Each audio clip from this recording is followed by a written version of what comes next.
गत किछि दिन तले केंद्र मानव संबल मंत्री श्रीयुक्त धर्मेंद्र प्रधान महोदय रेभेन्सार नाम परिवर्तन करिवार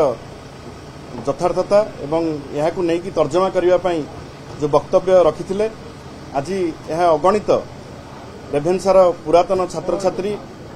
एवं वर्तमान छात्र छात्री एवं बुद्धिजीवी महल रे तीव्र प्रतिक्रिया प्रकाश पाई। रेभेन्सा आउ गोटे व्यक्ति ना रे सीमित हो रही नहीं। रेभेन्सा वर्तमान उच्च शिक्षार गोटे ब्रांड एवं गोटे उच्चतर शिक्षा पई रेभेन्सार गोटे स्वर्णिम 156 वर्षर स्वर्णिम अध्याय रेभेन्सा सृष्टि करिछि। रेभेन्सा होछि गोटे स्वाभिमान एवं ओडिशार उच्च शिक्षा को आगु को नेबारे गोटे माइल खुंट प्रतिष्ठा करिछि। रेभेन्सा आज जेतेबेले तार ना चेंज करिवा पई कथा उठुछि सेतेबेले मु एठी उल्लेख करिवि कि 1866 मसिया नौक दुर्भिक्ष सहित ताकू तुलना करी केंद्र मंत्री जो वक्तव्य रखिथिले से इतिहास को संपूर्ण रूपे पढ़ी नाहंती एवं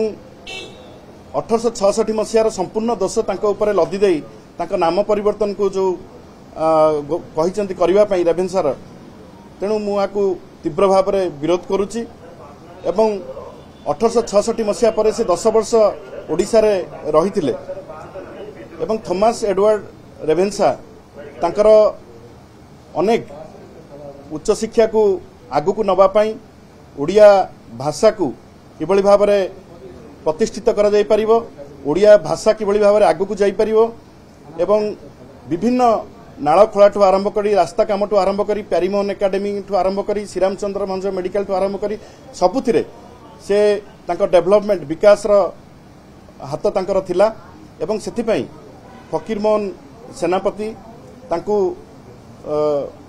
प्रशंसा मध्य करिसंती तांकर कवितारे एवं कर्मवीर गौरी शंकर मध्य तांको उच्च प्रशंसित करचंती तांको उत्कल दीपिकारे। तो एमिति देखिबे गले एठी गोटे प्रश्न उठुची जे सेतेबेले जो माने बुद्धिजीवी थिले सेतेबेले जो माने स्वाधीनता संग्रामी थिले से माने ए कथा केबे उठेई नाहंती। रेभेन्सा रे असेंबली मध्य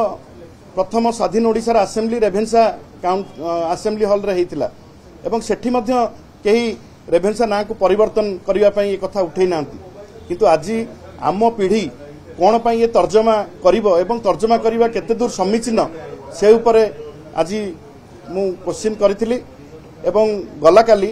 मु रेभेन्सा महाविद्यालय को विश्वविद्यालय को जाइथिली एवं सेठारे जो भली भाव में छात्र आंदोलन मुंड टेकुची ये सारा ओडिशा रे वर्तमान छात्र आंदोलन तेजिवा पई जाउची। सेथि पई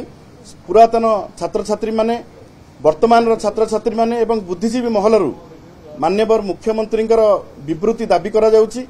एवं आमे आज माननीय मुख्यमंत्री एई ऊपर स्पष्टीकरण दियंतु बोली दाबी करथिलु एवं मु एठी कहि रखिबा को चाहे जे रेभेन्सार ना को परिवर्तन करिया पई जो माने चाहुचंती ये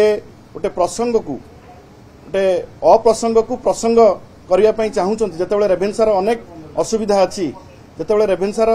अनेक किछि काम करिया को बाकी अछि सेतेबेले रेभेन्सा को सेंट्रल यूनिवर्सिटी घोषणा करिया पई दाबी अछि रेभेन्सार डेवलपमेंट र कथा अछि ताकू न जाई कि गोटे अप्रसंग को प्रसंग करने को आम तीव्र विरोध करुचु एवं ये रेभेन्सार ना परिवर्तन करने को जदि सरकार कौन पदक्षेप नियंती